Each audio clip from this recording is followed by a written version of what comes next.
कपड़े धोने वाली बहू। शादी के पहले से ही विभा को कपड़े धोने का बड़ा शौक था। कभी नल के नीचे तो कभी तालाब के पास। अरे मेरी नीली वाली लुंगी नहीं दिख रही है। विभा की अम्मा कहाँ रखी है लुंगी? अरे वो तो विभा ने परसों ही धोकर रखी थी आपकी अलमारी में, देखो वहीं होगी। वो ना मैंने आज धो दी, मुझे लगा कि गंदी हो गई होगी। अरे कैसे गंदी हो गई थी, उसे तो मैंने पहना भी नहीं। हे भगवान, इस लड़की के कपड़े धोने की आदत से परेशान हो गया हूँ मैं। जितना तो घर में राशन नहीं आता उससे कहीं ज्यादा डिटर्जेंट पाउडर का खर्चा है। इसकी शादी करवा दो, शादी जाए अपने घर में ही करे काम, फिर चाहे घर के कपड़े धोने हो या पूरे गांव के। हाँ ठीक बोल रही हूँ, देखता हूँ मैं कोई लड़का। वो दिन भी आ जाता है जब विभा को देखने लड़के वाले आ जाते हैं। लड़की मुझे अच्छी लगी। होने वाली सास कहती है, बेटी अगर कुछ पूछना है तो पूछ लो। वैसे तो हमारी लड़की बहुत ही शर्मीली है, जो बोल दो वो मान लेती है, इसे क्या पूछना होगा। अरे कैसी बात कर रही हो माँ, मुझे इन लोगों के घर रहना है, सवाल तो कई है। हाँ हाँ बेटा पूछ लो ना, क्या पूछना है।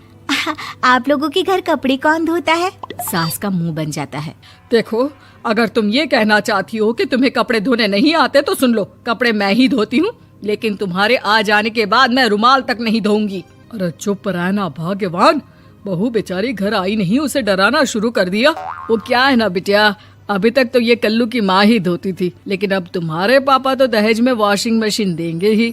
तभी विभा की माँ बोल पड़ती है, सवाल भी पूछा तो क्या। वैसे भाई साहब, मशीन की तो फिर भी कपड़े धोने की कैपेसिटी होती है। मतलब जो बिटिया दे रहे हैं ना विभा, इसे कपड़े धोने का बहुत शौक है। ये आप लोगों के क्या, आस पड़ोस गांव मोहल्ले सबके कपड़े धो दे और उफ तक ना करे।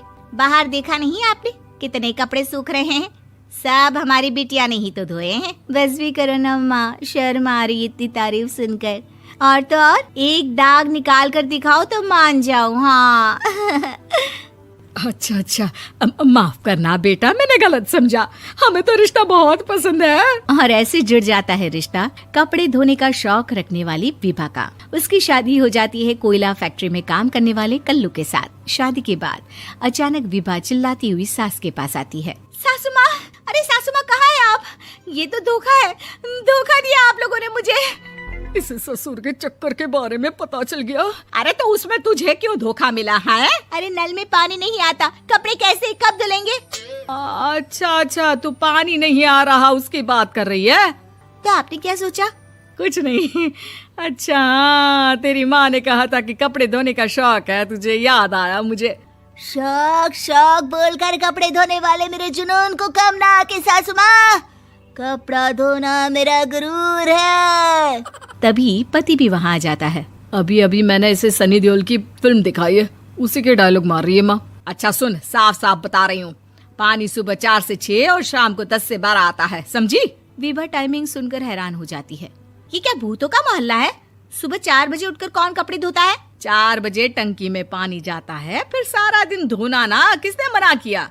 अरे कैसी बात कर रही हैं? 200 लीटर की टंकी में कितने कपड़े धो लूंगी मैं, सुबह ही उठ जाऊंगी मैं। अब क्या था, विभा सुबह 4 से लेकर रात के 12 बजे तक कपड़े ही धोती रहती। एक रोज सास पड़ोस से निकलकर कहीं जा रही होती है कि साथ वाली कहती है, हाँ कल्लू की माँ, जरा ये बताओ कि 2 साड़ी है, 2 ब्लाउज और एक पेटीकोट और एक नाड़े वाला लंबा कच्छा।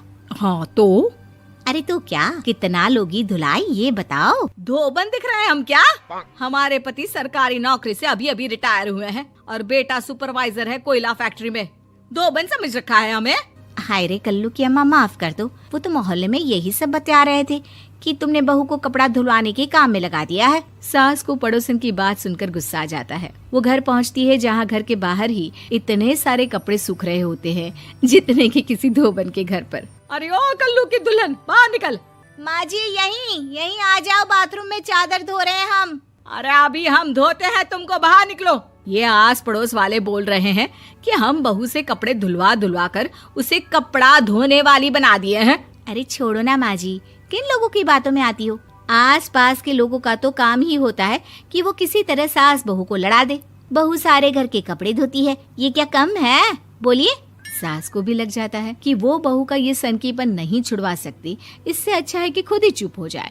एक रोज सास और बहू मंदिर जाते हैं, जहाँ सास की साड़ी वहाँ खड़ी भीख मांगने वाली से मिलती है। माँ जी क्या बात है, आपकी साड़ी उस भिखारन से कितनी मिल रही है ना? हाँ हाँ देखो तो, दोनों की साड़ी मिल रही है। क्या बात है कल्लू की अम्मा, तुम खुद को तो अफसर की बीवी बताती हो और ऐसी सिंपल सी प्लेन साड़ी पहनकर घूमती हो। सिंपल और प्लेन नहीं है ये साड़ी। तो क्या सोने के धागे से फूल बने हैं? कुछ भी सासू माँ, कुछ भी। हाँ बने थे इस साड़ी में सोने के धागे से फूल। मेरे पति लेकर आए थे मद्रास से स्पेशली मेरे लिए 10,000 की। ताहे भाई साहब इस भिखारन के लिए भी सेम टू सेम साड़ी लेकर आए होंगे 10,000 की। सास उस वक्त तो कुछ नहीं कहती, लेकिन बहू के साथ घर आती है और अलमारी से एल्बम निकाल कर लाती है। ये साड़ी देख रही है, ये वही साड़ी है जिसे मैंने अभी पहना था। इस साड़ी में ये जो चमकदार फूल दिख रहे हैं ना, ये सोने के धागों से काढ़े गए हैं।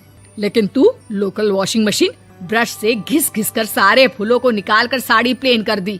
मुझे माफ कर दीजिए सासू माँ। और तो और, जब मैंने तुझे तेरी गलती के लिए कुछ नहीं कहा, लेकिन तूने तो सबके सामने मेरा मजाक ही बना दिया। क्यों? बहू को समझ में आ जाता है कि अब से उसका